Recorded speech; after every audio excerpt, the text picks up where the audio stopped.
রেস্তোরাঁয় গিয়ে হোক বা বাড়িতে অর্ডার করে মুঘলাই রেসিপির স্বাদ নেওয়ার শেষে বেশিরভাগ মানুষ একটি বিশেষ মিষ্টি খেতে পছন্দ করেন। ঠিকই ধরেছেন, ফিরনি। হালকা স্বাদের মিষ্টি হওয়ার সঙ্গে সঙ্গে প্রাকৃতিক মশলার গন্ধযুক্ত এই মিষ্টি খাদ্য রসিকদের কাছে বিশেষভাবে সমাদৃত। তবে বাড়িতে যদি মুঘলাই রেসিপি রান্না হয় সেক্ষেত্রে অনেকে এর স্বাদ থেকে বঞ্চিত হন, কারণ সাধারণ ধারণা অনুযায়ী ফিরনি তৈরি করা খুব শক্ত। তবে মাছ মিষ্টি অ্যান্ড মোর সেই মুশকিল আসান করছে। এ সপ্তাহে আপনাদের জন্য দেওয়া হলো ফিরনি তৈরির সবচেয়ে সহজ রেসিপি।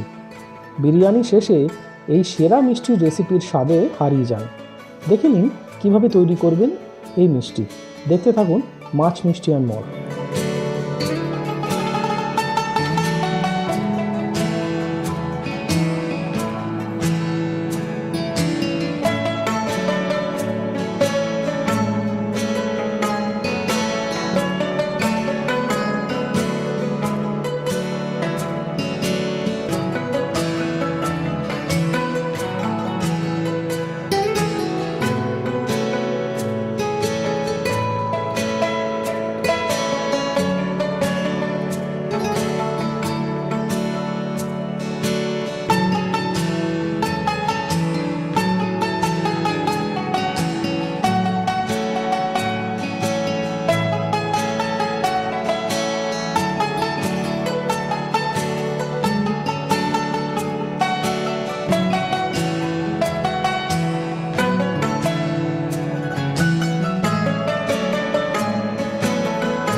ভিডিওটি পছন্দ হলে লাইক এবং শেয়ার করুন আপনার বন্ধুদের সঙ্গে। আপনি যদি ভোজন রসিক হন তাহলে অবশ্যই আমাদের চ্যানেলটি সাবস্ক্রাইব করুন, সঙ্গে বেল আইকনটিও প্রেস করবেন, কারণ আপনাদের জন্য রয়েছে আপনাদের রসনা তৃপ্তির এক অফুরন্ত ভাণ্ডার।